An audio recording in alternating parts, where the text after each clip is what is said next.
is Columbia, CBS. From border to border, from east to west, you've learned your dials and how to twist them when you twist them with the Columbia system. Week after week, year after year, here's where you hear what you want to hear. Question this statement? Stick around. This is the biggest show in town.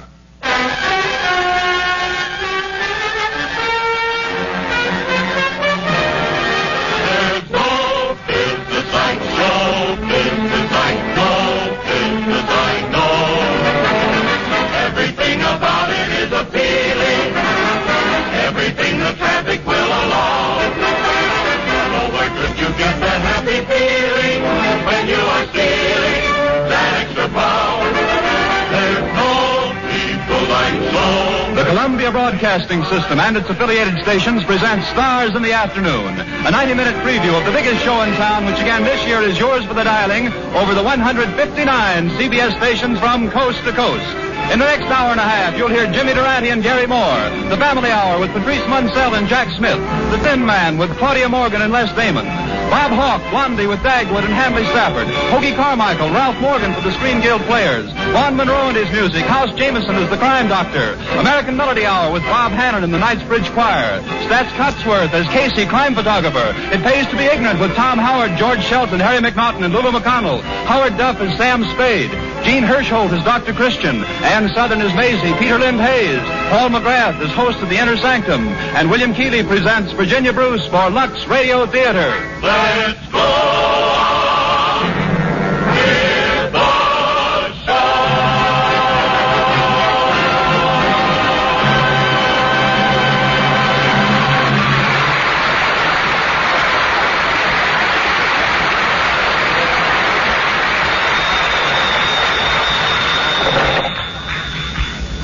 Hello?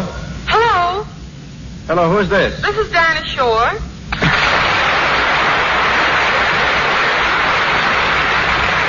To whom am I speaking, please? Frank Sinatra.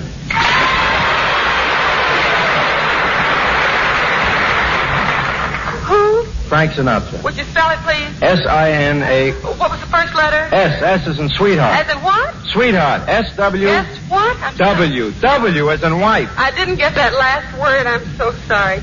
Wife, Dinah. W-I-F... W-I what? F as in fool. As in what? Fool. F-double-O-L. Double O what? L. L as in left. L-E-F-T. Oh, well, I'm sorry I didn't catch the last letter. T as in town. Brown? Town, you know, Dinah, like city. Like what? City. C-I-T. What was that first letter again, please? C. C as in come. D as in dumb? Yes, no, I mean no. As in come. C-O... C what? O as in over. Oh, over. Now you've got it. Shall I read it back? Read what back? Sweetheart, fool, wife, left town, come over.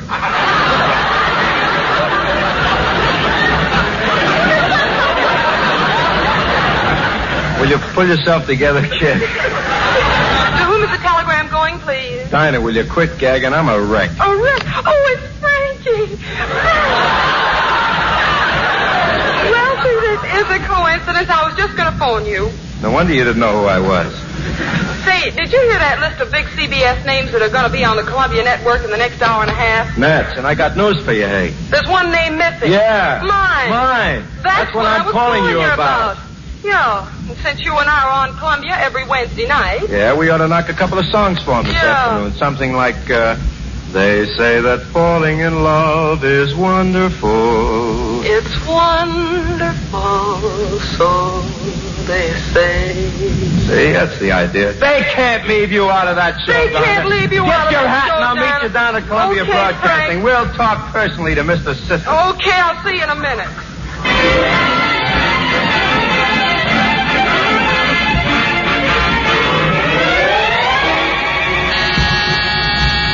Good afternoon, Columbia Broadcasting, Mr. Sisson's office. This is Greta, his secretary, speaking. No, Mr. Sisson is very busy.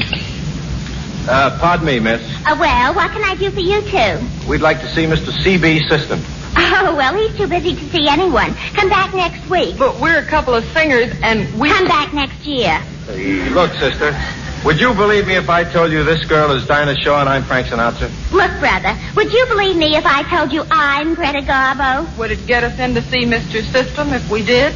What do you think? Pleased to meet you, Miss Garbo. Go right in. Gee, I wonder if I do look like Garbo. Mr. System? Yeah, my friends call me CB. Hello. How do you do? My name is... Let's weave long introductions out of this. I'm a very busy man with very little time. Well, with having to stop every half hour to tell people what station they're whistling to. If they didn't know. What's your problem? Well, briefly, Mr. S., we sing. And we thought maybe you could use a little romantic warbling on that show. Romantic warbling? Yeah, listen. I want you to know this little girl here. She's Dinah, and there's nobody finer from the coast to Catalina. A Frank Sinatra, open your golden trunk. Gee, thanks, Dinah. Together we'd knock out a rather fair romantic ballad. Sure. Sorry, but right now I'm in the mood for raps. You haven't heard me sing. I haven't time to experiment. Right now I want to listen to Jimmy Durante and Gary Moore. That's a boy and a girl. Silence, just listen.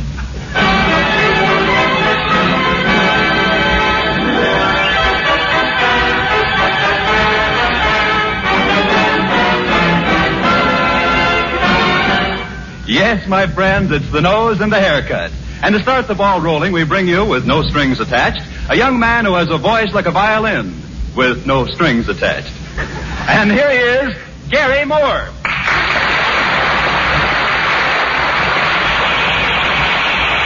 Thank you. Thank you very much, Bob Lamont. Thank you. Thank you very much. Oh, really, that's enough applause now, really. Thank you. Thank you.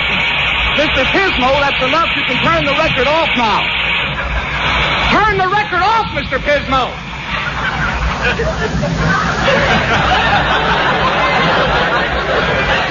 Really, Mr. Pismo, it's a shame your parents weren't the type to devour their young.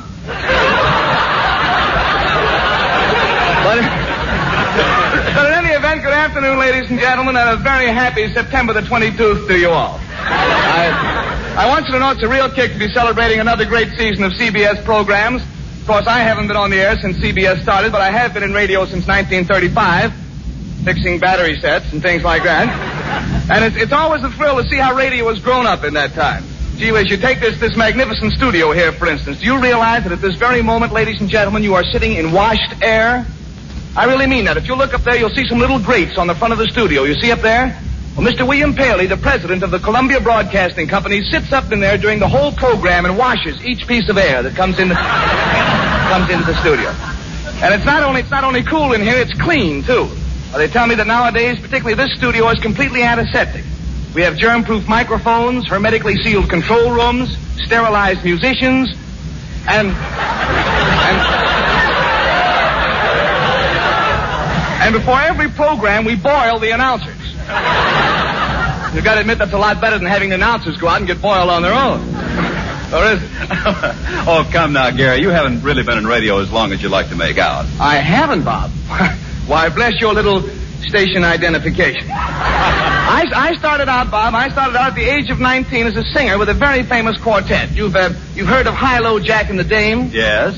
I sang with Mo, Joe, Schnook, and the Boy. Gary, you were the boy? I was the Schnook. It was a great outfit, as I recall it. We appeared for 8 straight weeks in the Rose Room of our local livery stable. We were right in there pitching. Well, Gary, tell me one thing more. Gary, you may have been in radio for 11 years, but did you have any sponsors? Sponsors? Why, Bob, don't be ridiculous. My first sponsor, as I recall it, was a really delightful little product called Mother Marie's No Wheeze, but Plenty of Breeze cheese. The great little thing was the only cheese I've ever seen that was so strong the mice had to back into the trap. As I recall it, Bob, Mother Marie's No Wheeze, but Plenty of Breeze cheese came to you in 6 delicious flavors. Super delicious, very delicious, plain delicious, fairly delicious, not so delicious, and It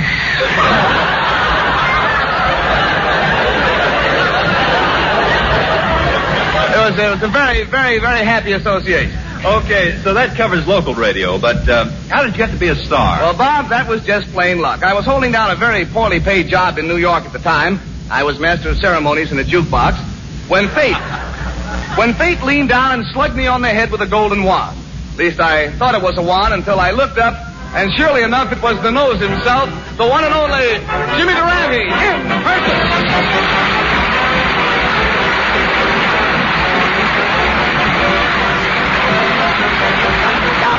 With a song. Now even when things go wrong, why you feel better, you even look better. Stop the music, stop the music, stop the music. I refuse to work on the same stage with an orchestra that looks so untidy. Jimmy, what do you mean? What's so untidy about the orchestra? There's a hair in that fiddle player's bow that hasn't been combed. That's the essence of social barbarism. Anyhow, I'm glad you made it to the show on time, Schnoz. And I'm glad to see you too, Junior. You're so tried and true, so brave and blue, so lumminabla. But Garrison, what a hectic time I had getting ready for this appearance. Yeah? I was sitting at home the other night, wearing my diving suit. You see, I have a sunken living room.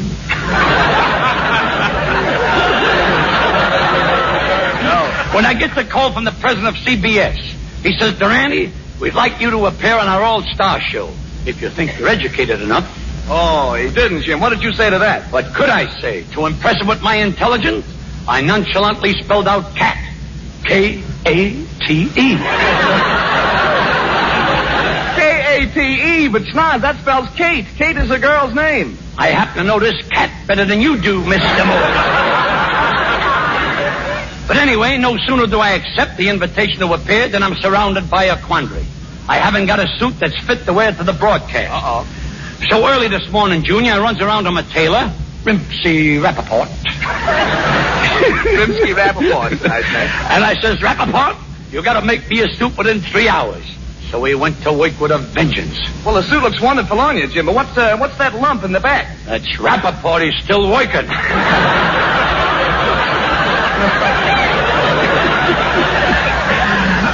Don't come out, Rimsky. You're not allowed in here without a ticket. Well, in any event, Giacomo, I'm glad you made it, and now that you're here, what are we going to do on this auspicious occasion? Well, Junior, I thought maybe we could do something high class and classical. Something like the shampoo song from the barber of Schlemiel. That's all very fancy schmancy, but really, old boy, do you think you're equipped? Are you joshing, Junior? I'll admit I didn't always know about music. Why, when I was 7 years old, I couldn't tell a trombone from a hole in the wall. So I studied and studied for 10 years, and now... Yes? I'm the only man in the world... Say that again. I said...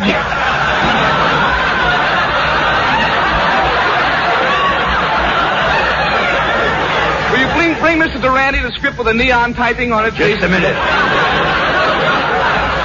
You said we were 7 years old. You know, they can make mistakes in the script department, too. Are you joshing, Junior? I'll admit I didn't always know about music. You did? Why, when I was 7 years old, I couldn't tell a trombone from a hole in the wall. So I studied and studied for 10 years, and now... Yes? I'm the only man in the world who can play a hole in the wall.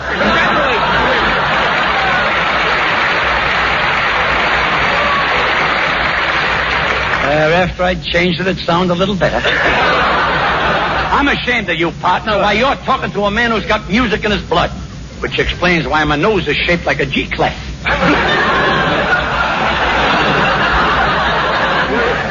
But that's all very well, Jim, but offhand I can't recall any classics that are arranged for a hole in the wall.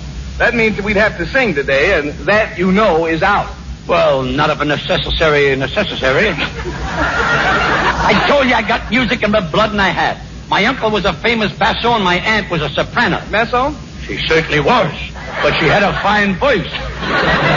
Well, I'll tell you what, Jim, if you insist on music, you sing by yourself.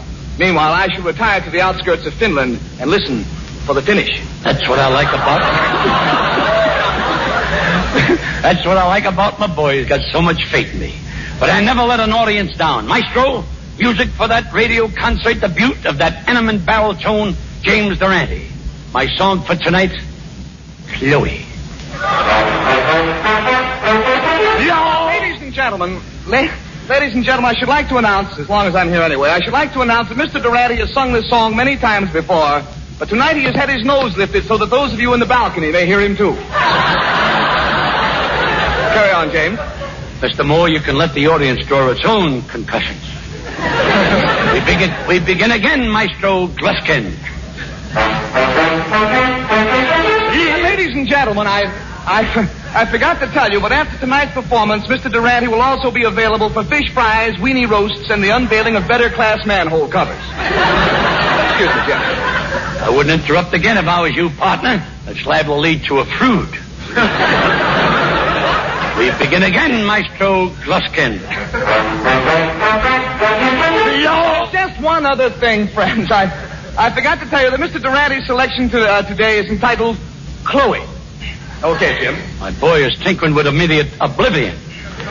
We'll begin again, Maestro Gluskin.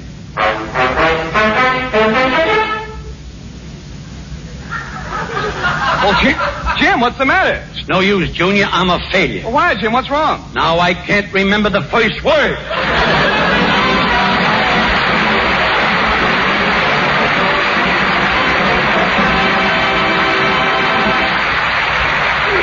Now, Willie, wasn't that terrific? That's what radio listeners really want. Dinah and I agree with that, Mr. System. Sure we do, but what about romantic music? No, laugh. But everybody doesn't want to laugh. Sometimes people would like to hear a boy and a girl sing. You know a little bit about a lot of things. But you don't know enough about us. For people who like music, we got things like the Family Hour. The Family Hour? Yeah. What about the boy and girl who still haven't raised a family? They can listen, too. Listen and learn. I'll get the Family Hour now, so you listen. Yes.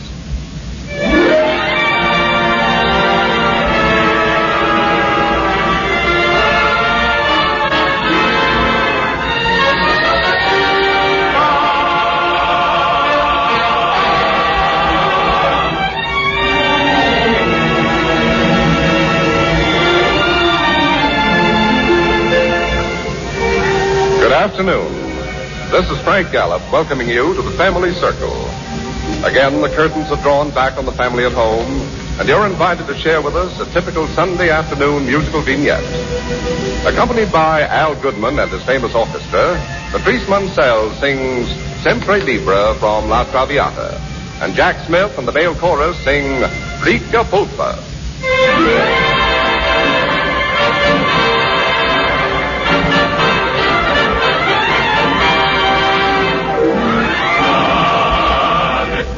Rica pulpa de tamarindo, la treo es de vocero en su tablero para vender.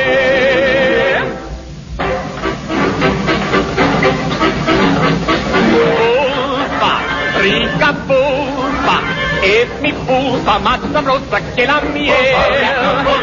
La pulpa de unos labios que curaron mis agravios.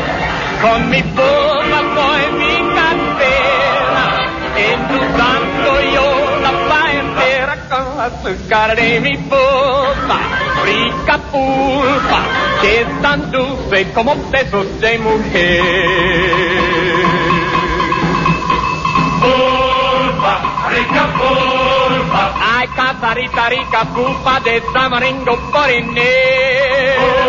Pulpa, rica pulpa. Es mi pulpa más sabrosa que la miel y cual la pulpa. Pulpa, rica pulpa. Rica pulpa que es tan dulce como besos de mujer. Pulpa, rica pulpa. Ay, casarita de mentira, me sigues bonita, consentida de decir. Y pulpa, rica pulpa, como besos de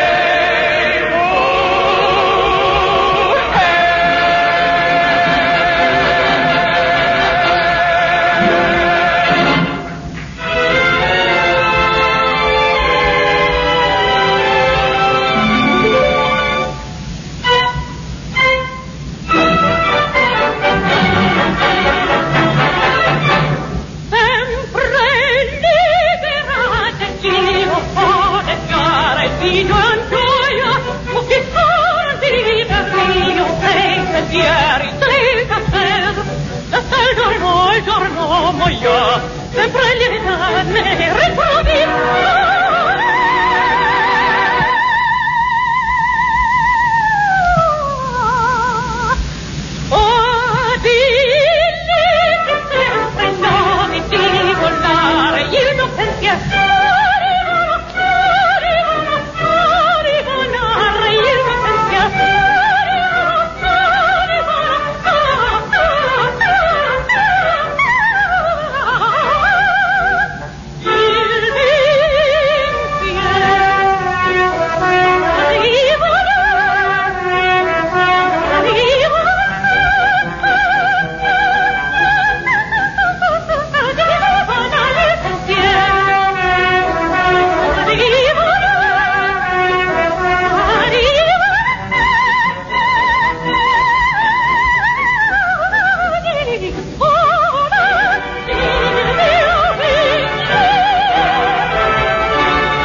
My gracious, wasn't that lovely? Yes, it was. We loved every minute of it, didn't we, Dinah? Absolutely. Now, about a boy and girl singing a romantic little interlude. Yeah.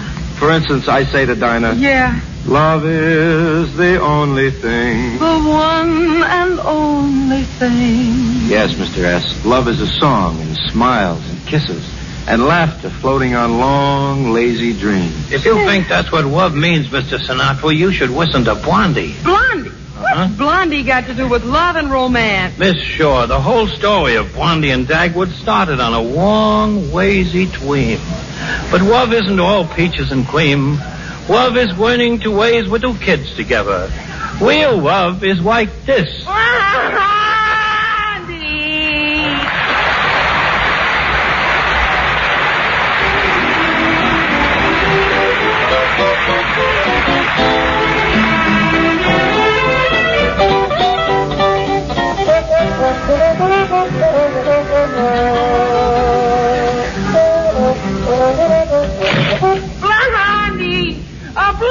I'm right here. Yes, I see you. Hey, what are we having for dinner tonight, honey? Sauerkraut. Oh, my. And kiss me first and ask about dinner later. Oh, yeah. After all, which is more important, me or sauerkraut? Yeah, well, Blondie, I ought to kiss you first just the same. Well, I should hope so. Yeah.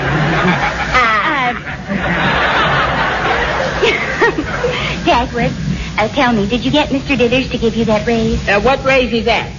The one you didn't get yesterday? Oh, yes, that one. Yeah, Yeah. that one. You know, Mr. Dithers has been promising you for ages. Well, didn't you ask him? What happened? Well, he saw me coming, and before I could ask for a raise, he asked me if I would be willing to take a cut. Oh, Dagwood. Hello, Daddy. Did you get the raise? No, I didn't, Cookie. Oh, gee, Daddy. I was counting on you. Yeah. I guess I'll have to wear these same old ribbons in my hair. Well, I tried, Cookie. I tried. But you told Alexander and me that a Bumstead could do anything that was humanly possible. Well, Mr. Dithers isn't human, so it isn't possible. Oh, Dagwood, we really need that raise. Things are so high in the stores, I must have more grocery money. And I ought to have more allowance. It's terrible what I have to pay for bubble gum. Okay. This time I'm going to be tough with Mr. Dithers. Good. Tomorrow morning I'm going to demand that raise. Demand nothing. You're going down there and ask for it like a man.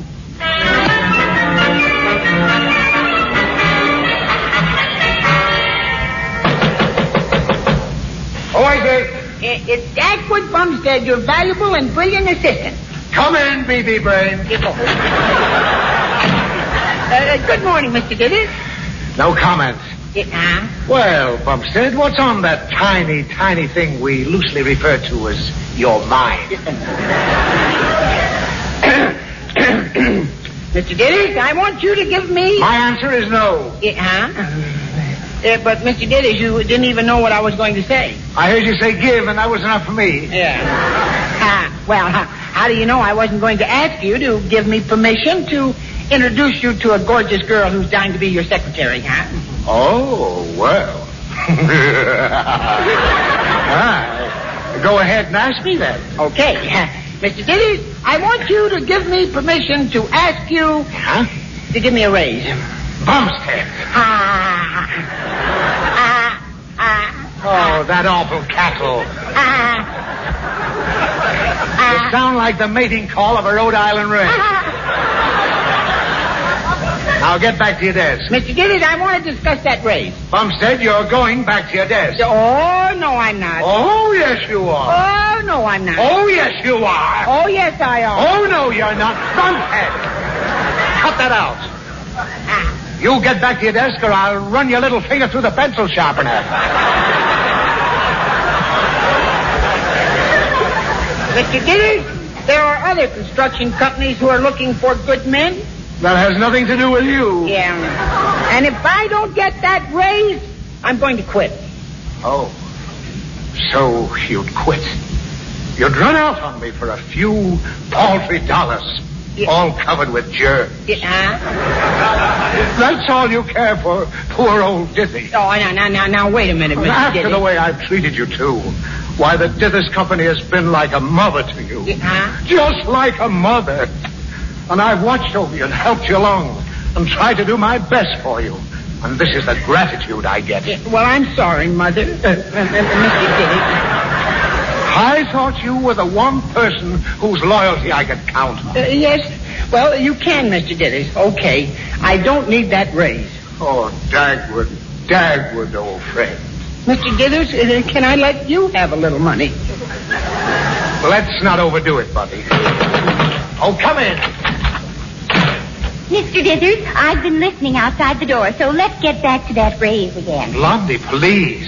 Dagwood and I were discussing this on a very high plane. Blondie, I didn't know you were out there. Well, Dagwood, I don't think Mr. Dithers realizes how much we need the money. Come on in, Cookie, and say hello to Mr. Dithers. Hello, Mr. Dizzy. Why, hello, Cookie. Why, the child's in rags. She's wearing nothing but rags. Well, that's right, Mr. Dithers. And it's getting cold, too, Mr. Dizzy. And we don't feel that Dagwood's asking too much, Mr. Dithers. Nothing but rags. Why, this is shocking. Bumstead, you should have demanded that I give you a raise. Oh, you coward. You should have choked me until I gave you the money you needed. Well, if you insist, just put your neck right in here. No. I'll give you the raise without the massage. Now go out and get some decent duds for this poor child. Well, thank you, J.C. Well, come on, Blondie and Cookie. Come on. Oh, Mr. Dithers, thank you so very much. Thank you, Mr. Dizzy. It's all right, but the name is Dithers. Yes, Mr. Dizzy. Now get those clothes. Oh, yes, sir. Hey, Blondie, what is this? Well, Mr. Dithers tried a sob story on you, so I tried one on him. And I got the raise, didn't I? Yeah, but where did we get these clothes Cookie's wearing? Where'd they come from? Oh, I'm taking her to a costume party, and fortunately, she decided to go as Raggedy Ann.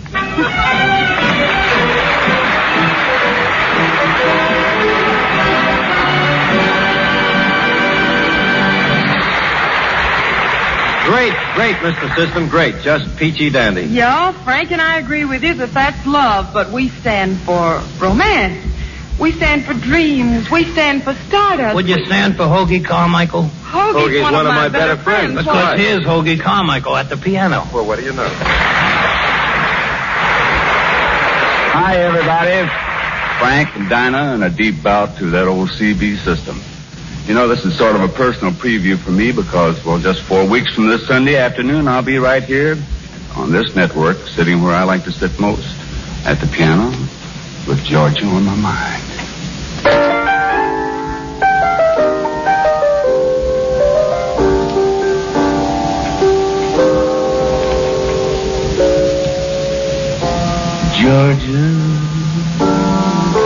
Georgia,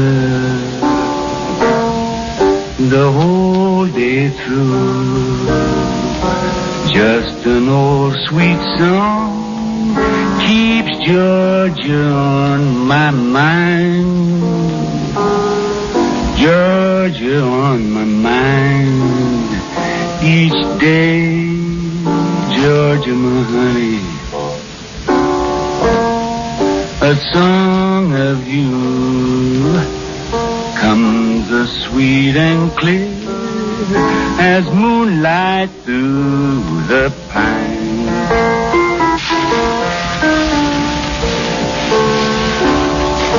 Other arms reach out to me. Other eyes smile tenderly. Still in peaceful dreams I see the road leads back to you, my pretty Georgia, beautiful Georgia. No peace I find, just an old sweet song keeps Georgia on my mind.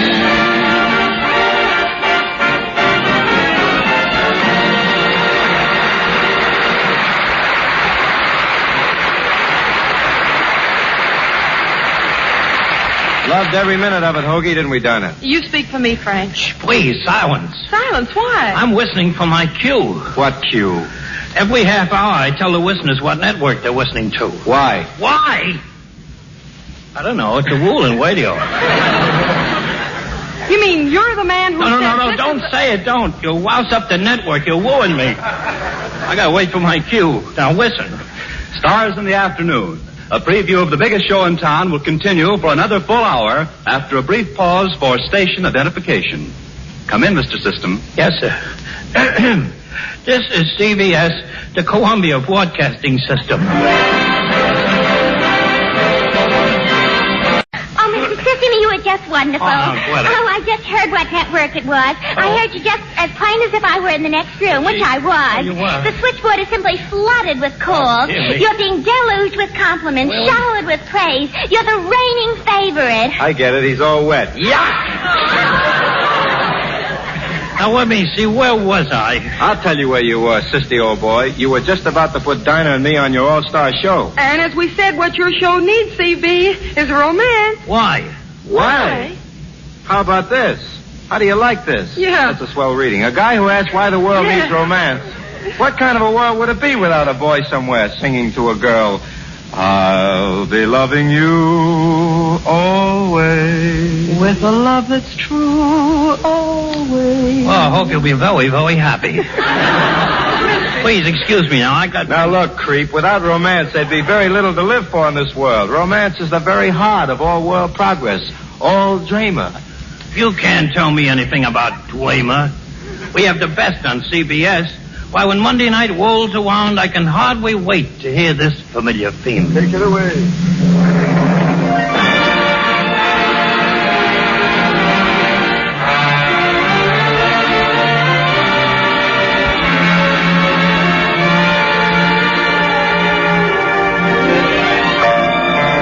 How do you do, ladies and gentlemen, boys and girls?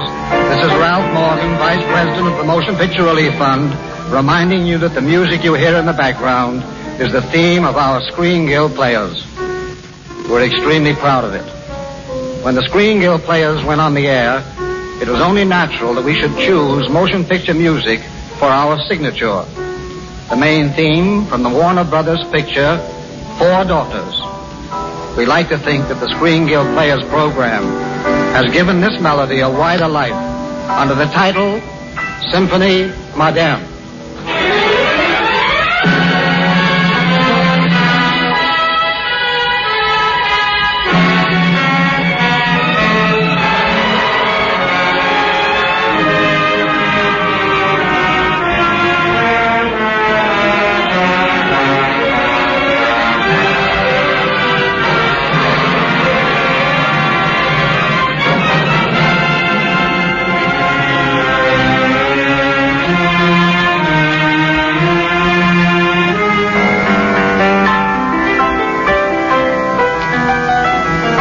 Since the first Screen Guild Players production was introduced to the radio audience 7 years ago, more than 350 famous stars and featured players have given their services and contributed their talents to this program. By doing this, they have helped to build and maintain the Motion Picture Relief Fund Country House and Clinic, 17 miles from Hollywood in the famous San Fernando Valley. It is also your faithful and encouraging response to the plays of the Screen Guild Players that has helped to make the Country House and Clinic possible. It is the earnest hope of the Motion Picture Relief Fund and its players that we may continue to entertain you for the benefit of those of the picture industry who may now or in the future need the comfort and service of the Country House. On behalf of these, I thank you all very much.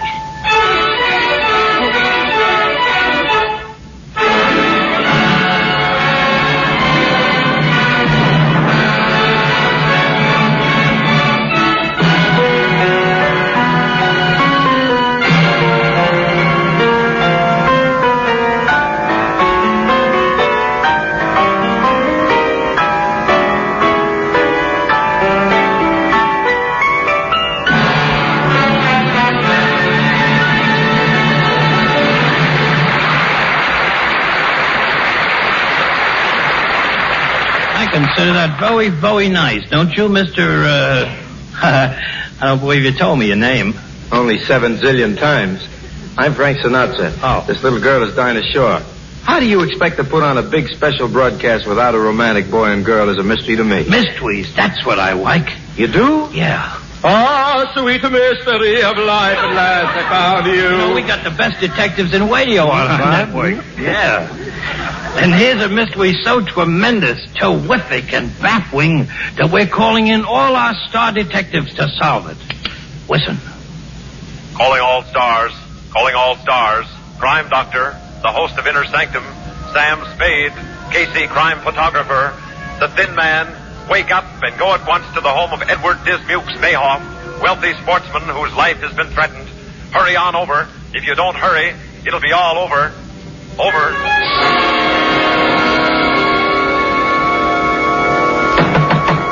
Yes, who is it? Dr. Ordway, the crime doctor. Let me in. Oh, Dr. Ordway, I'm glad you're here. Read this note I got. Note? Yes, they're going to kill me. They're after me. Save me. Help me, Dr. Ordway. Please be calm, Mr. Mayhoff. Just a moment now. Let me read it. Nothing you can do will save you. You will be killed tonight at midnight. Midnight? And it's 23 minutes to 12 now. Don't let them save me. I'm too young to die. How old are you, Mr. Mayhoff? 86. 86 going on 87, I hope. Well, I hope so, too. Now, this should be very easy to solve. First, you must answer a few questions. Oh, anything, but we must hurry. It's 19 minutes to 12. Ask me anything. Well, first, who sent this note? Who sent it? Yes, it's not signed. Very untidy way of doing business. Just a note that someone's going to kill you and nothing more. No signature, no date, no corpse.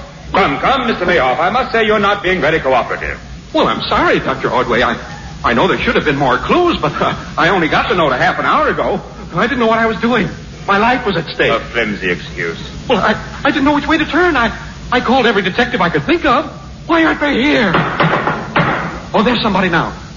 17 minutes left. Yes, who is it? How do you do, Mr. Mayhoff? I'm Nick Charles, the Thin Man. This is my wife, Nora. Nora, darling, this is Mr. Mayhoff. How do you do, Mr. Mayhoff? Excuse me, I'm so sleepy. I beg your pardon, madam. This is Mr. Mayhoff. I'm Dr. Ordway. Not the crime doctor. The same. Nora, darling, is Dr. Ordway, the crime doctor we listen to every Sunday night. Do we? Yes, of course, baby. Dr. Ordway is the man who helps the police solve all those difficult crimes by brilliant deductions. Oh, yes. But isn't it strange, Nick? He's never been able to catch Johnny breaking into those thousands of store windows he's always coming out of. So nice to see you, Doctor. Mind if I lie down? I'm so sleepy. Not at all. I hardly knew you with your eyes open. Please, it's 15 minutes to 12. My life is at stake. This note I got. Note? Yes. What note, Mr. Mayhoff? Yeah, the note threatening my life. Dr. Ordway has it. Here, Nick, have a look. What do you make of it? Nothing can help you. You die at midnight. Who sent this? Who sent it? I don't know. Don't know who sent it? No. No date, no signature. Come, Mr. Mayor. Exactly what I told him, Nick. If people must get threatening letters, the least they can do is supply us with some clue or other. Yes, you're so right, Dr. Ordway. Always making it as difficult as possible. 14 minutes Reminds to me of 12. the case we had a year ago last sponsor. Or was it the sponsor before that? Nora, darling, what sponsor was that? Oh, please, Nicky. Oh, yes, it was the sponsor of 1944. It was a late autumn night. The options were just beginning to fall. We had a client like this hapless man here. It's 13 minutes to And this 12. man That's received a note unlucky. that he was going to be killed at 9 o'clock. Mine is at 12 This o'clock. was specific host time for the repeat broadcast. By the way, do you ever repeat broadcast, Dr. Ordway? Oh, yes. Yes, keeps me up frightfully late. I'm awfully sleepy, Nicky, darling. Oh, yes, baby. Well, anyway, when this man called me about the note, we took every precaution. We bolted the doors, barricaded the windows. We had police on every foot of ground around the apartment. Police doors, electric eyes, burglar alarms. Every precaution known to criminology was taken to see that this man would not be killed at 9 o'clock. Yes, Mr. Charles. What happened to the man? He was killed. But not until 10 o'clock. We had all gone home. We were dead tired. He was dead, and we were tired. Nick, darling, please. 12 minutes to 12. Won't somebody do something? Mr. Mayoff, I'm Casey, crime photographer. Oh, hold it. Thank you. Look for it in the Morning Express. Please, Mr. Casey, will you please do something? I got this note. They're going to kill me at midnight. Midnight? Yeah. Can't wait till midnight. We go to press at once. Play dead. I'll take one more. But I don't want to lie down on the floor. Well, take this couch. Oh. Hello, beautiful. I'll take one of you, too. Excuse me, Flash. I'm Nick Charles, the thin man. This is my wife, Nora. Hello, Mr. Charles. I listen to you every Friday night. I should have known that was you lying there, Mrs. Charles. Mm-hmm. And I'm Dr. Ordway, the crime doctor. Well, glad to know you, Doctor. I listen to you on Sunday nights. Thank you. Well, won't anybody say they listen to me on Thursday nights? Won't anybody listen to me tonight? I'm going to be killed at midnight. 11 more minutes. Well, it's quite a gathering of the crime clan. The crime clan. The crime clan. That's quite a gathering. All we need now is Sam Spade. My name is Sam Spade. Where's the body? Oh, Mr. Spade, I'm so glad you came. But there's no body here. Nobody here? No. What are these people doing here? Now, Mr. Spade, my name is Dr. Ordway. This is Nick Charles and his wife, Nora. This is Casey, the crime photographer. We've all been called in on the case. Get going, you guys. I work alone. But, Mr. Spade, in 9 minutes I'm going to be killed. 9 minutes? Okay, I'll be back. Have a check ready. Oh, I'll give you anything, Mr. Spade. I'll give you anything. Only save me. Here, read this note. Read it. Look. No notes. I want cash. What? Yeah, but I'm going to be killed at 12 o'clock. Well, let's get it over with. I got my own broadcast to make tonight. Hold it. Thank you, Mr. Spade. Look for it in the Morning Express. Reminds me of a case we had sponsored before last. Remember, Nora? Nicky, it's late. I'm getting sleepier by the minute. Yes, Nicky, it's 3 minutes to 12. I'm sleepy. I need... Do something for me. Do something to save me. Yes? Who is it? Come in. Good evening, friends. It's the host from Inner Sanctum. What? No blood? You're just in time. Just in time for murder, I hope. Don't rush me. I've still got 2 minutes. And what's the Inner Sanctum host doing here? He's no detective. He doesn't even know enough to oil the hinges on his door. Oh, it's Mr. Charles, the Sinatra of the Slews.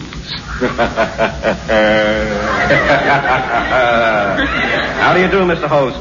Dracula of the detectives, Karloff of the killer cycles, vampire of the vacuum tubes, Bluebeard of the batteries, and tomboy of television to come? Flatterer. How's business down at your creek joint these Monday nights, Mr. Host? Oh, gory bee, we're killing 'em. Love to have you down some Monday night. Would you like me for dinner? On toast. Please, fellas. It's just a few more seconds. Can't any of you do anything? Save me! They got me. Hold it. Don't fall. Thank you. Look for it in the Morning Express. You can fall now. Oh, blood. Goody. Murder. Well, they won't need me here anymore. Anything you say may be held against you. Just a minute, Dr. Ordway. How do we know he's dead? Get a doctor. Let's make sure the corpus is delicti. Somebody looking for a doctor? I'm Dr. Christian. Oh, come in, Dr. Christian. Hear you every Wednesday night. How's Judy? She's fine, thank you. And how is Mrs. Charles? Sleeping any better? Oh, she's doing fine, thanks. That's good.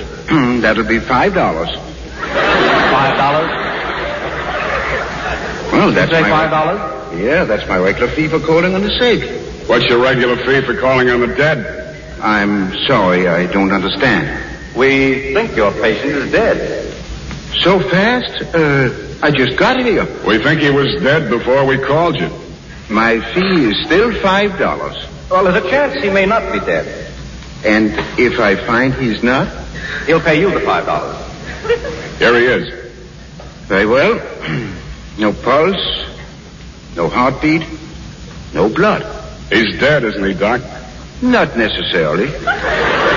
What do you mean? If a man has no pulse, no heartbeat, no blood, he's dead. That has been disproven. Who disproved it? Frank Sinatra.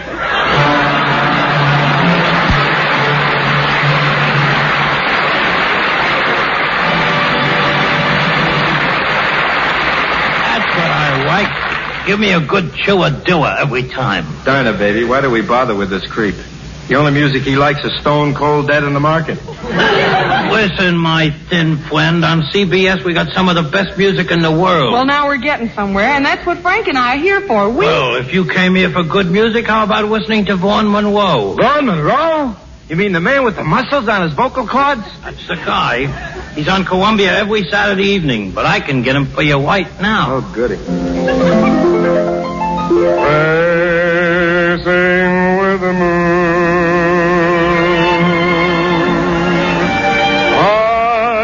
In the midnight blue,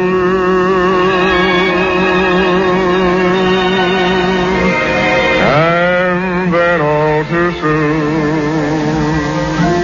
it's lost from view.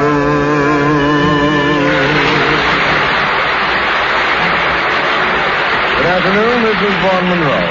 It's a pleasure to be on Mr. System's Columbia Network, where we're surrounded by such good company. We're looking forward to being around these parts every Saturday night, and we've been polishing up some favorites for the occasion. Here's a little medley the Moon Maids and I would like to sing to you and to Dinah Shore, that Thin Man Frankie can relax and eavesdrop. It's only a paper moon sailing over a cardboard sea, but it wouldn't be make-believe if you believed in me.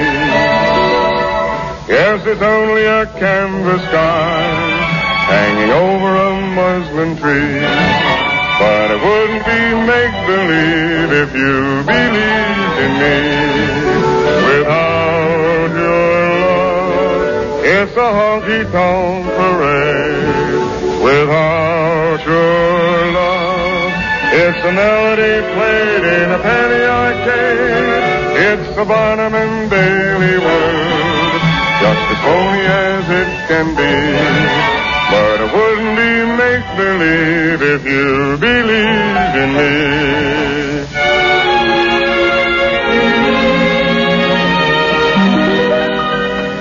I love you. There's nothing to hide. It's better than burning inside.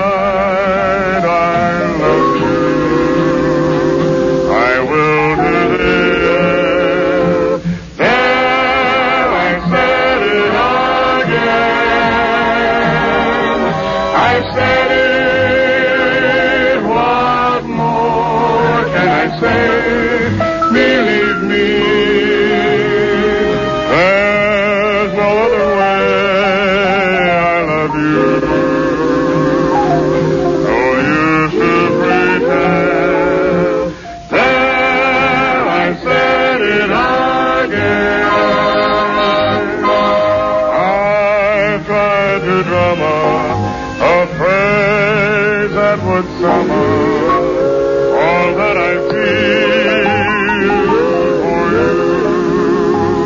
But what good are phrases? The thought that amazes is you love me, and it's heavenly. Forgive me for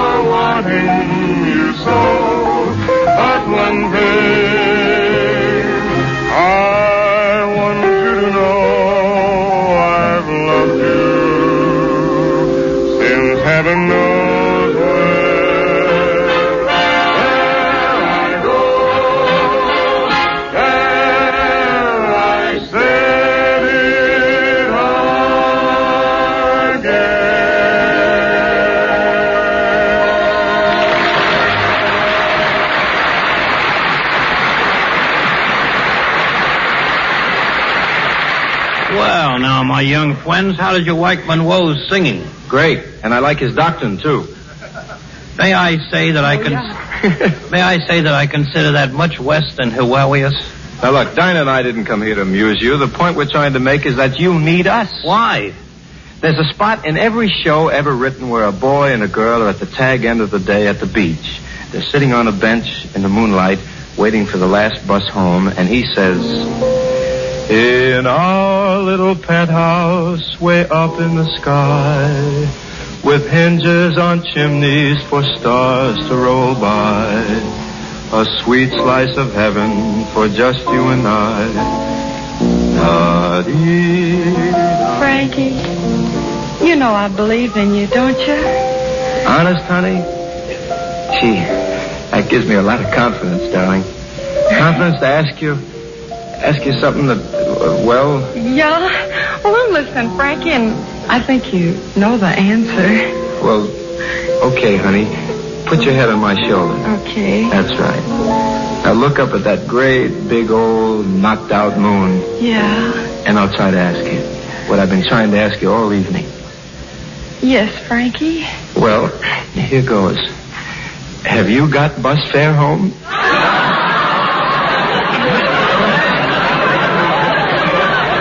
Just 1 minute, please. What exactly are you two doing? We're giving you sort of a digest version of what we mean by boy and girl romance. Well, the only digest versions I'm interested in right now is a digest version of Ann Southen's Maisie.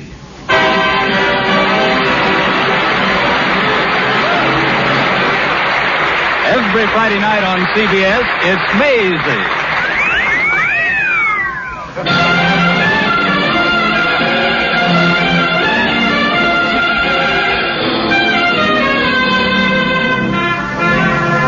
As far as Maisie is concerned, there's nothing like a weekend vacation. And on weekend vacations, there's nothing like going fishing. And when one goes fishing, there's nothing like having fishing equipment. And when it comes to fishing equipment, Maisie has nothing, and no idea of what one uses to catch fish. So with her bus leaving in a half an hour for her vacation, our Maisie hurries down to the Potts department store to purchase the wherewithal to snare a few of our unsuspecting finny friends.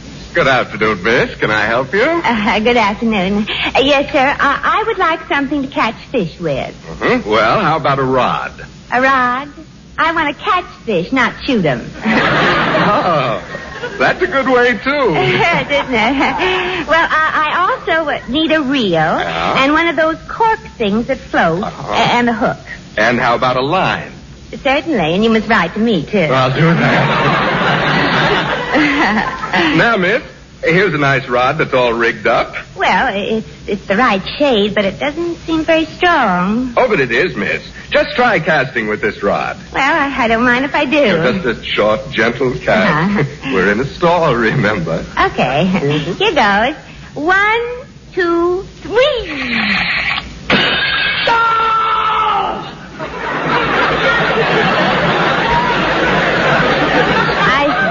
I think I caught something. And you broke the front window. Who in thunderation did that? Oh, you caught something, all right. Mr. Potts, the owner of the store. And is he sore? That's probably because I caught him out of season. Who did that? Who cast that fishing rod and caught me right in the... Miss, what have you got to say about this? I cannot tell a lie, Mr. Potts, but I'm sure going to try. Look, Mr. Potts. I'm going to get to the bottom of this. Looks like I did already. Oh, so you did it, huh? There I was, calmly checking over the window display, and you hooked me right in the middle of my inventory. And that's such a painful place, too. I know. And my beautiful window, a $50 window, smashed. Yeah, but I was just trying out this fishing rod. Young lady, what are you going to do about it? I think I'll take the fishing rod, wrap it up. Yes, mister, will there be anything? No. I mean, who's going to pay for that broken window? Not me. What would I do with a broken window? Miss, you're going to pay for that window. Well, okay, as soon as I get back from my weekend vacation. You're going to pay for it right now. Or else. Or else what? I haven't heard a nasty laugh like that since I asked the hotel clerk for a room. Miss, you're going to stay right here at the store and work out that $50. Yeah, but that'll take weeks, and my bus leaves in 20 minutes. Yes, but without you. Now get to work right at this counter, miss, and sell. But I'm not a good sales lady, Mr. Potts. The only sales job I ever had was in a used car lot, and I was fired from that because I always asked the customer to pay the ceiling price. Well, then you're lucky that times are such that people are buying anything, especially in the sporting goods line. Oh, yes. Especially these $5 bow and arrow sets. They're guaranteed to hit the spot. Well, why would people want to pay $5 to hit the spot when Pepsi-Cola does it for a nickel? I don't know. Stop with the jokes, miss. Now, if a customer wants a demonstration, just pick up the bow and arrow. Okay, I'll try. Here goes. Oh, no, miss, you're doing it wrong. You're holding it backwards. Don't release that arrow. My other show window. You smashed it. I now owe you $100, Mr. Potts. Shall we stop now, or do you want to try for $150?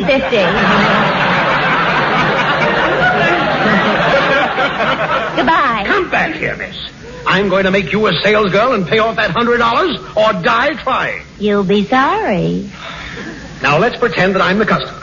Now, here I come into the store. Okay. And what can I do for you, sir? I'd like to buy a mousetrap to catch a mouse. Yes, sir. A large mousetrap or a small mousetrap? Well, I don't really know. Well, how large is your mouse? Never mind. Look, I want to buy a trap. I'm in a hurry. A hurry? Yes, I've got to catch a train. Oh, I don't think we have traps that large.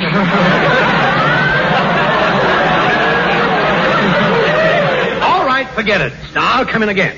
Now, here I come. Good afternoon, clerk. I'd like to buy... I know, a mousetrap. No. I want a bathing cap. You want to catch the mouse or give him a shower? Look, I want a bathing cap to swim in. Well, you'll be much more comfortable in a pool. Okay. Now, you've just sold me a bathing cap. I did? I'm pretty good, huh? Terrific. Now, remember, don't let the customer get away with just one purchase. Sell me everything in the store. Okay. You now have a bathing cap, sir. How about some water wings? They're $2. $2 for water wings? Well, isn't that rather expensive? Yeah, you can get them across the street for $0.25. Now, we'll try it for the last time. Now, here I come. Good afternoon, clerk. Well, back again. No. You've never seen me before. Ah, yes, I have. I never forget a face. Miss, I would like a bathing cap. See, I told you were in here before. I want a bathing cap. Yes, sir. And how about some water wings? No, I don't want any water wings. I'm beginning to hate you. The feeling is mutual. Now, look, we'll forget the bathing cap and the water wings and have you sell, say, golf clubs. Okay, golf clubs. I said it. Oh, don't be silly. Now, anybody can demonstrate and sell golf clubs. Anybody. You want to bet? Not without odds. Look, I'll give you a set of clubs in a bag. Here they are, right here. Okay. Which end of the bag do you hit the ball with? Now, make believe you're going to swing at that ball and then yell, 4. Like this? 4. I said make believe.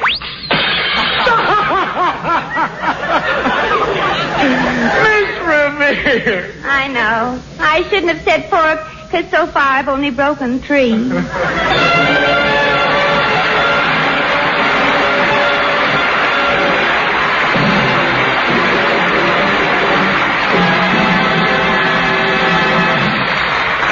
Gee, Aunt Southern is swell, isn't she, Frank? Sir, but the point I'm trying to make to this character is that we do pretty, Oh, Mr. System, it's time for you to get ready to go on the air. Here's your script. Does he have to have a fresh script every time he does that same old tired station identification? You don't understand show business. Every station break is like an opening night. Please give me my cue. Millions are waiting to hear me. Good luck, Mr. System. Thank you. Quiet now, everybody. Mr. System is waiting for his cue. Looks like he's waiting to be kissed. I must ask for absolute silence. Your microphone's ready, Mr. System. Now? Not yet. How would you promise? In a moment. You're listening to Stars in the Afternoon, the CBS preview of the best in radio. The biggest show in town will go into its third half hour after a brief pause for station identification. Now, Mr. System. Huh? Oh, yes, now. This is CBS, the Columbia Broadcasting System.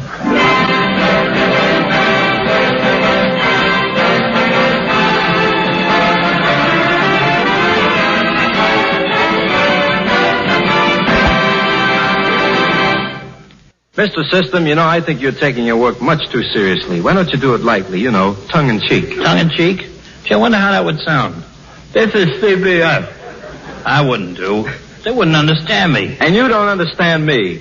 This big show just can't go on without some boy and girl songs. Oh, dear. Now, I'm not talking for myself. Peter Lynn Hayes, meet Mr. C.B. System. Hello. Hello. You mean this is the guy who's cooking up a storm for you two? Can you imagine? Let me have at him. Now, look here, Mr. System.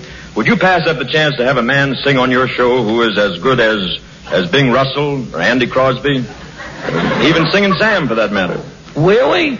Really, he asked. Would I kid you? Listen, chum, here's how this Sinatra boy sounds. Have you a pianist? Would you give me a DiMaggio, Joe? Laura is the face in the misty night. Footsteps down the hall. Laura, I hate to disappoint all my Bobby Sock fans, but Laura is really the chick for me. Laura was really from a wonderful family. She walked with dignity. As a matter of fact, she was a debutante. She came out last year. Of course, she still has to report twice a month to the parole board. Most enchanting thing about Laura was her delightful accent. She was a Southerner, and at a social gathering such as this, I'd often say, Laura, just for fun, tell the folks where you're from. And she'd say, I'm from New Orleans. Yuck, yuck, yuck, yuck, yuck.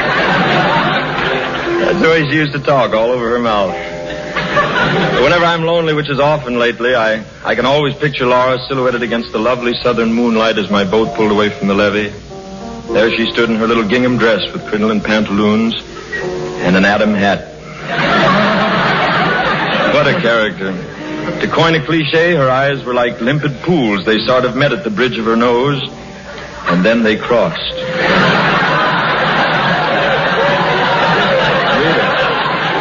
Her teeth were just like pearls. They looked like a picket fence in front of a haunted house. Topping all of this in loveliness was her complexion. What a complexion. She must have used gunpowder. She was always shooting off her mouth. That was Laura, but she's only a dream. She's only a...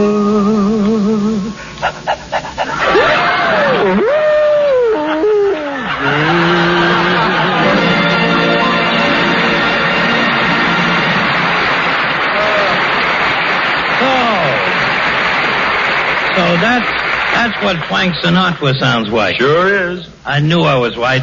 Thanks a lot, Mr. S., and goodbye.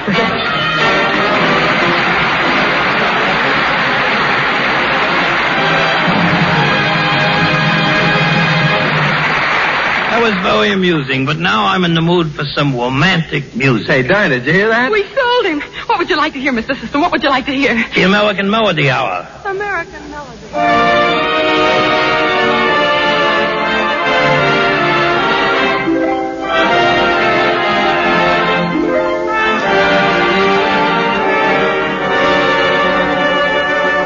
Ladies and gentlemen, this is Howard Claney speaking for the American Melody Hour. Every Tuesday evening, the American Melody Hour brings you Bob Hannon and Evelyn McGregor singing the top songs of the day, so you can know them all and sing them all yourselves. Today, Bob Hannon and the Knightsbridge Chorus, accompanied by Victor Arden, sing the beautiful love song, To Each His Own.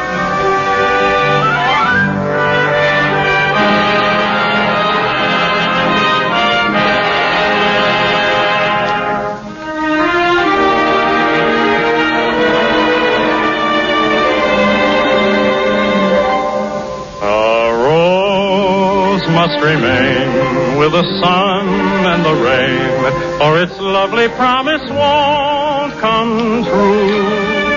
To each his own, to each his own, and my own if the words just don't belong. And a dream must be a dream for two. No good alone, to each his own. For me, there's you. If a flame is to grow, there must be a glow. To open each door, there's a key. I need you, I know.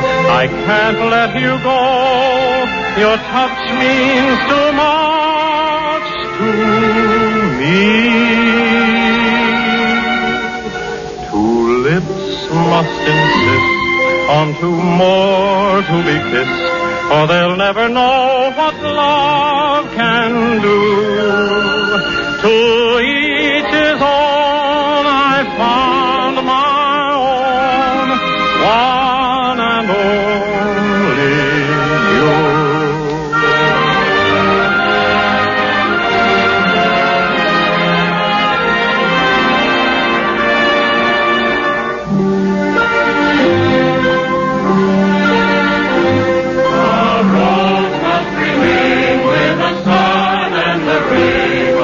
Lovely promise won't come true. To each his own, to each his own, and my own is you. Two lips must insist on two more to be kissed, for they'll never know what love can do. To each his own, I found my one and only you.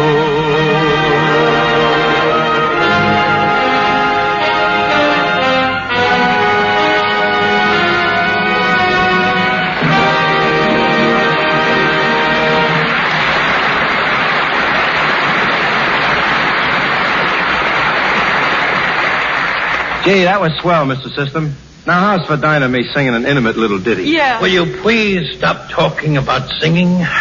What is singing to me? Me, a man who trod the boards with Booth, Mansfield, John Twu, and the elder Barrymore.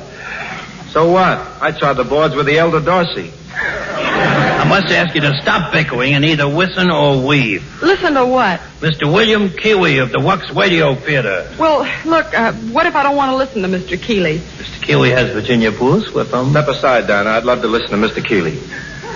Lux presents Hollywood.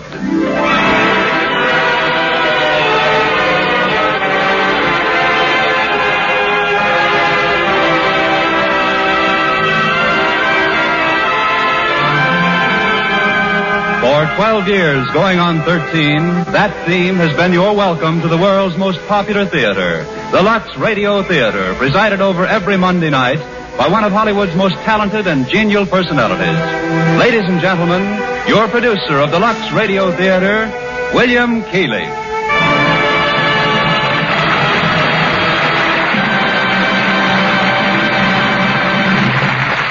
Greetings from Hollywood, ladies and gentlemen, and welcome briefly to the Lux Radio Theater. Tonight we bring you one of Screenland's loveliest stars, Miss Virginia Bruce, appearing in an excerpt from Somerset Maugham's great play, The Letter. Perhaps you remember the final scene. Leslie Crosby has admitted killing Jeff Hammond, but her trial is over and she's been acquitted. Largely because a certain letter which she had written to Hammond never appeared in court. Now that she's free, her husband demands an explanation from Leslie and her lawyer of what the letter contained. Yes, I have the letter, Robert, but I've no right to show it to you.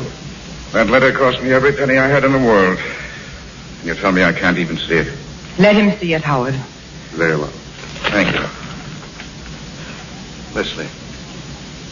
Leslie, what does this mean? It means that I was in love with Jeff Hammond. I can't believe it. I'd been in love with him for years, ever since he came to Malaya. Why did you kill him? Because he changed. Because I couldn't believe that he didn't care for me anymore. I hated myself for loving him, and yet he was everything in the world to me. He was all my life. I trusted you.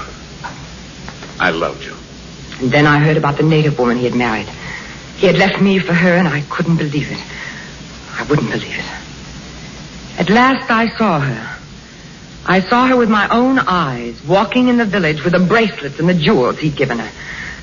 I wrote to Jeff and told him that I had to see him. You hold that letter in your hand. I was mad to write it.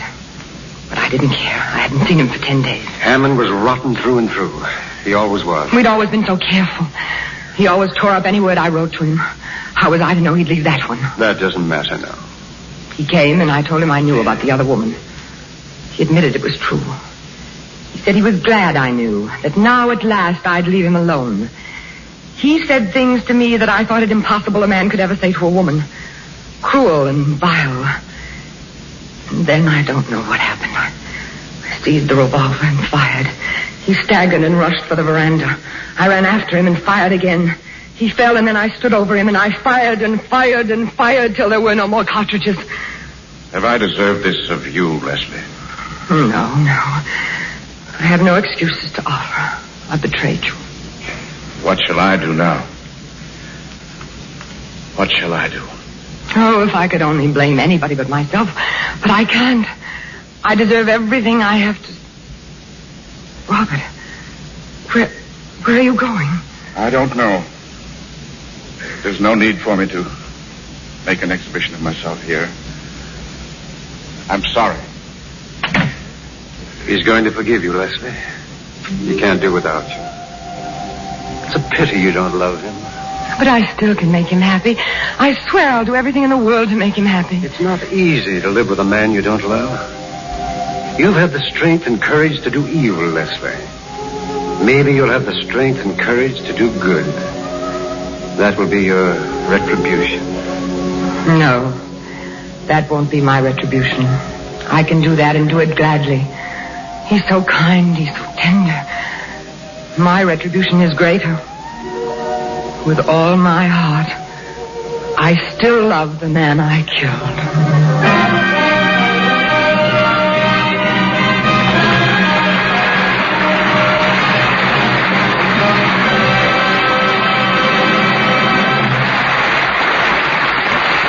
Our thanks to Virginia Bruce for bringing us so vivid an impression of the letter.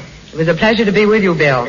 From your first few shows, it looks as if you were off on another great season in the Lux Radio Theater. Thank you, Virginia, and thanks for being here today.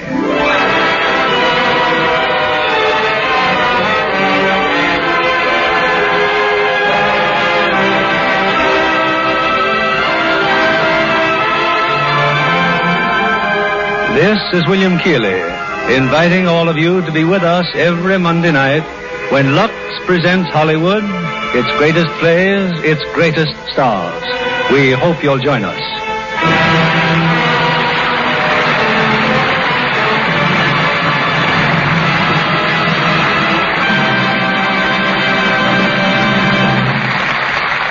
That radio theater is consistently sensational, Mr. System.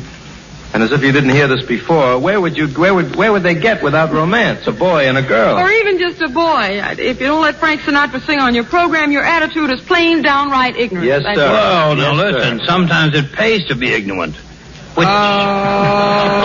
Which is a very clever cue for the next program. Unintentional. If I have to say so myself, and I have to.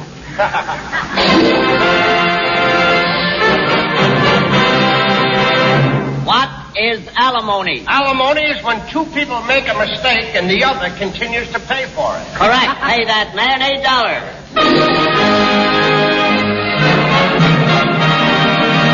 $8. What does a bee get in flowers? Its head and shoulders. Correct. Pay the man $9 because... It pays to be ignorant. This is Ken Roberts. Johnny presents that Quip Happy Quiz program you hear regularly over CBS on Friday nights. The program that has set education back 2,000 years. It pays to be ignorant. Our board of experts consists of George Shelton, Harry McNorton, Lulu McConnell, who are so dumb they think astronomy is something you put in a sandwich. And now I give you the star of our show, Mr. Tom Howard.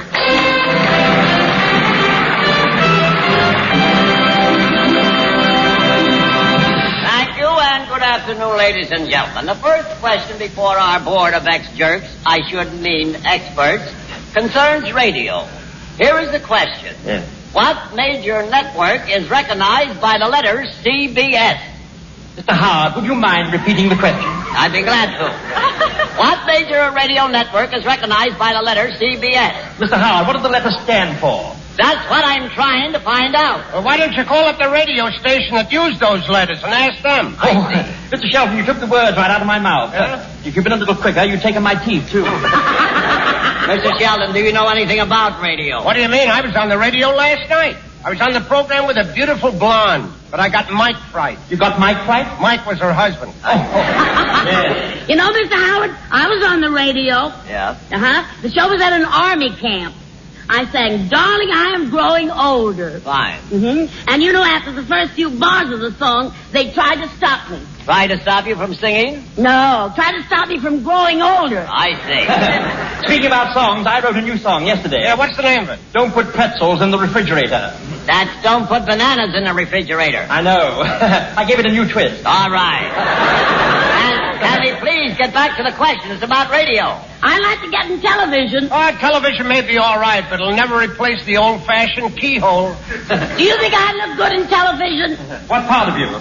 All of me. They don't make television sets big enough to show all of you, Miss McConnell. Is that so? Well, I've been told that my legs match Betty Grable's. Don't be silly. They don't even match each other. Oh, my word. Well, what's Betty Grable got that I haven't got? Nothing at all. Only you've had yours too long. Well, you can say what you want about television. It'll be a great thing, you know. Just think. You'll be able to see Jimmy Durante in your living room, Fanny Bryce in your dining room, Tom Howard in your... It'll be a great thing. Marvelous. Miss McNaughton, what makes you so dumb? I have friends in Washington. I see.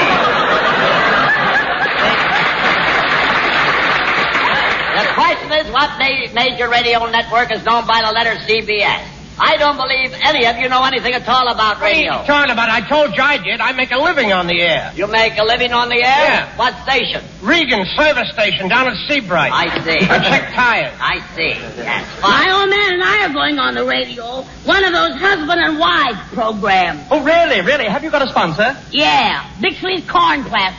Fine. That'll be fine. You're always corny and your old man's always plaster. Hey, Mr. McNaughton, do you think radio is here to stay? Well, Mr. Shelton, ours isn't. No? Goes back to Macy's tomorrow. All right, please, let's get away from the silly puns. Are you going to answer the question, or must you admit that you've met your Waterloo? Waterloo? What's that? Waterloo, that's one of those birds that looks something like a parrot. No, that's cockatoo. Oh, no, a cockatoo is a small horse that cowboys ride. That's buckaroo. No, you're wrong, Mr. Howard. A buckaroo is not a horse. It's an animal that comes from Australia. Sometimes they buck. Wait a minute, that's kangaroo, a funny-shaped creature with a long nose, short arms, big feet, and a pouch in the front. Now we're back to Miss McConnell again.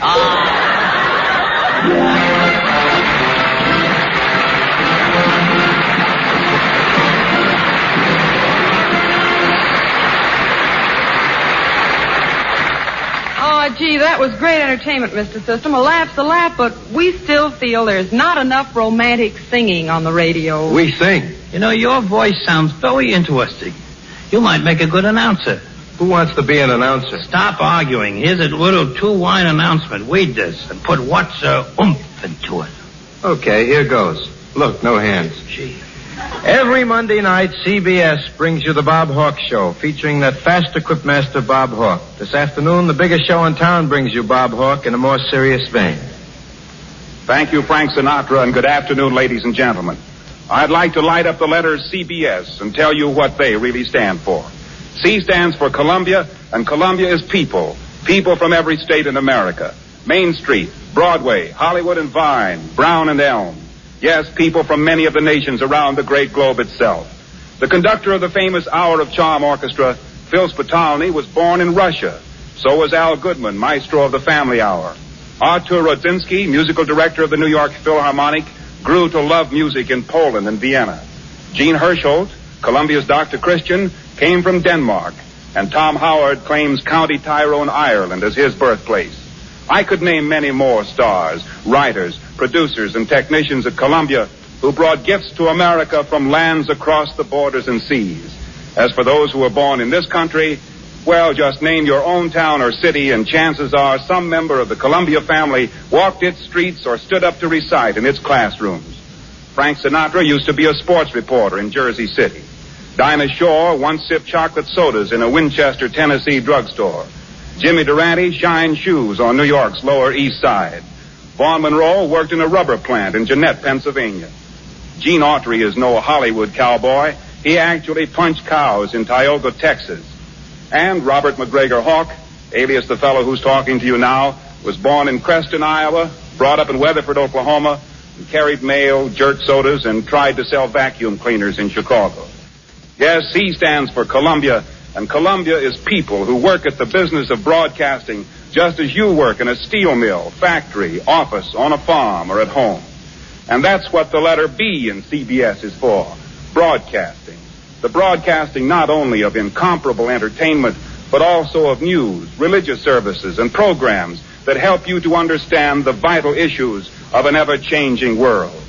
For broadcasting in America is free.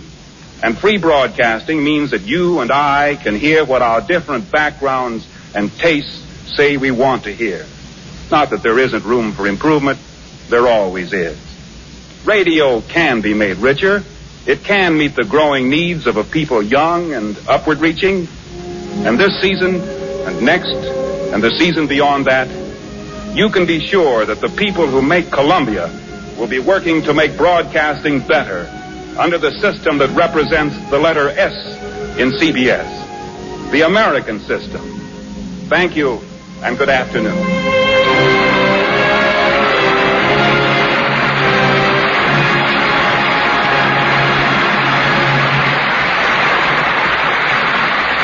Well, sir, I guess that just about winds up your little program, Mr. System, and don't think it's been a pleasure meeting you. Me too, Mr. System, and I hope someday if we see each other again, I see you first. Yeah. Oh, Yeah. wait a minute, friends. You're not angry. Oh, no, we feel great. Oh, yuck. For an hour and a half, we've been trying to get you to let us sing, that's all. And you want to know something? I still think you need a romantic duet.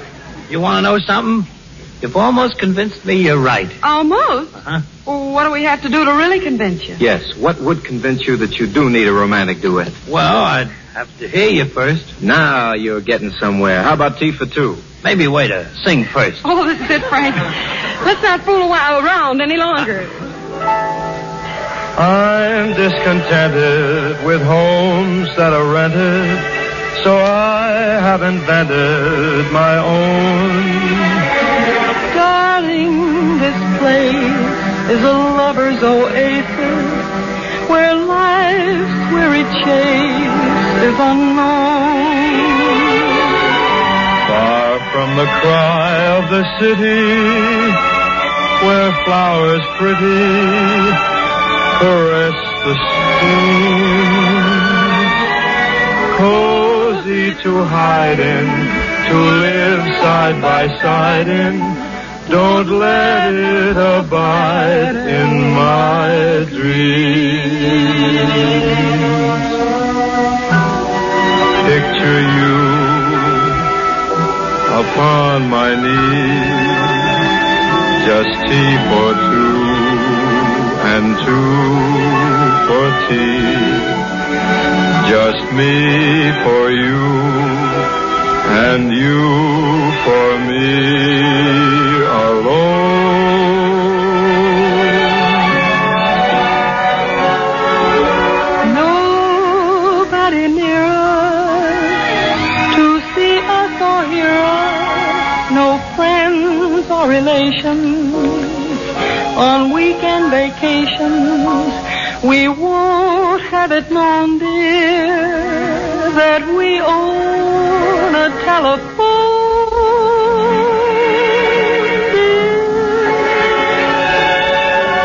Day will break and you'll awake and start to bake a sugar cake for me to take, for all the boys to see.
happy feeling when you are stealing that extra buck.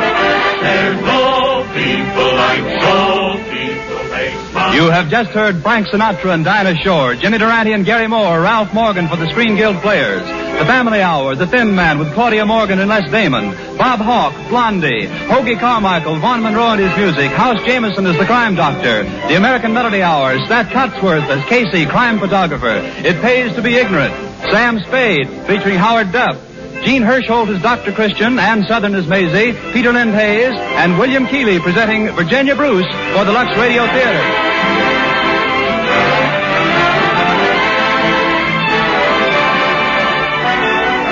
Next Sunday, you're invited to tune in your favorite CBS station for another 90-minute preview of Columbia nighttime shows for the season of 1946 and 47. With Ozzie and Harriet, Big Town, Ginny Sims, Jack Carson, Meredith Wilson, Joan Davis, Dick Hames, Gordon Jenkins, Baby Snooks and Daddy, Gene Autry, Hollywood Star Time, Academy Award, Mel Blanc, Fox Pop, Eddie Bracken, Robert Trout and Ned Calmer, Hildegard, Bill Baker, Arthur Rodzinski, and Mayor of the Town.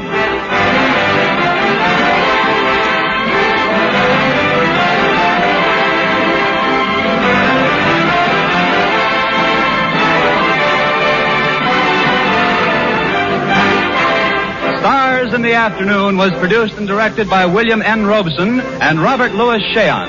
The script was written and edited under the supervision of Carol Carroll.